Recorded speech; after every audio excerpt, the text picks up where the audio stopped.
سوال کرتے ہیں ہم نے تو بڑا مانگا ہماری تو سنتا نہیں، تو وہ کہتا ہے اجیب دعوت الداعی اذا دعان، میں ضرور سنتا ہوں، یہ ہو ہی نہیں سکتا کہ میں نہ سنوں، سنانے کے کچھ قانون ہیں ان کو فالو کرو تو میں سنتا ہوں۔ مثلا کسی کی کمائی حرام ہے تو اس کی دعا رک جاتی ہے، سنتا اس کی بھی ہے، لیکن دعائیں قبول ہونے کے لیے ایک حدیث یاد آ گئی۔ ایک صاحب نے عرض کی، یا رسول اللہ اريد ان تستجاب دعوتی، میں چاہتا ہوں میری دعائیں قبول ہوں۔ آپ نے فرمایا اجتنب من اکل الحرام تستجب دعوتک، یہ بڑے زمانے بعد مجھے یہ جملہ یاد آیا۔ آپ نے فرمایا حرام کھانا چھوڑ دے تیری دعائیں قبول ہوں گی، رزق حرام چھوڑ دے تیری دعائیں قبول ہوں گی۔ اللہ نے اتنا وعدہ کیا ہے کہ میں دیتا ہوں، تمہاری تنخواہ تھوڑی ہے، شیطان کہتا ہے کیسے گزارا ہوگا، رشوت نہیں لوگے کیسے گزارا ہوگا، تمہارا کاروبار ہے، سارے بازار والے جھوٹ بول رہے ہیں، تم سچ بولو گے تو تمہارا سودا کون خریدے گا۔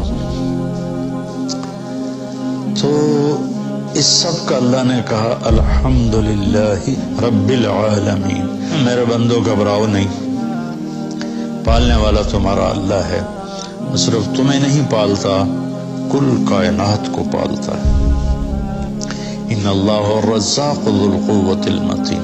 قرآن شروع کیا الحمدللہ رب العالمین، قرآن کو ختم کیا قل اعوذ برب الفلق، قل اعوذ برب الناس، رب پہ شروع کیا، رب پہ ختم کیا، کہ اس میں ہمیں بہت دھوکہ لگتا ہے کہ روٹی کہاں سے کھائیں گے،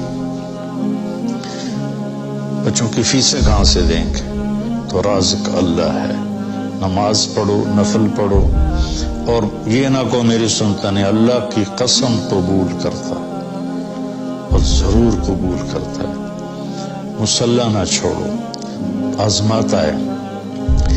ایک دعا میں 10 سال مانگتا رہا، دعا نہیں چھوڑی، اور ہمیشہ یہ کہتا میرے مانگنے میں کمی ہے، دینے والا بہت کریم۔ 10 سال کے بعد جا کر میری اس دعا کی قبولیت کے آثار ظاہر ہوئے۔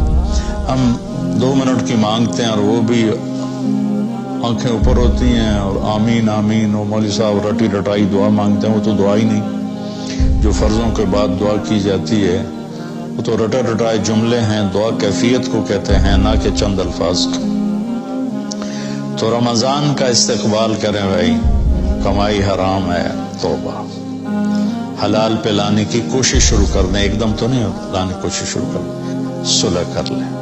ماں باپ کو دکھی کیا ہے ان کے پاؤں پڑ جائیں، بیوی سے بدتمیزی کی ہے اس سے معافی مانگ لیں، بیوی نے خامن سے بدتمیزی کی ہے تو وہ خامن سے معافی مانگ لیں۔ بچے بھائی بہن آپس میں لڑے ہوئے ہیں، جائیدادوں پر لڑتے ہیں مالدار لوگ، تو صلح کر لیں، مٹ جانے والی چیز۔ تمہارا باپ چھوڑ گیا تم بھی چھوڑ جاؤ گے، ہمارا باپ چھوڑ گیا ہم بھی چھوڑ جائیں گے۔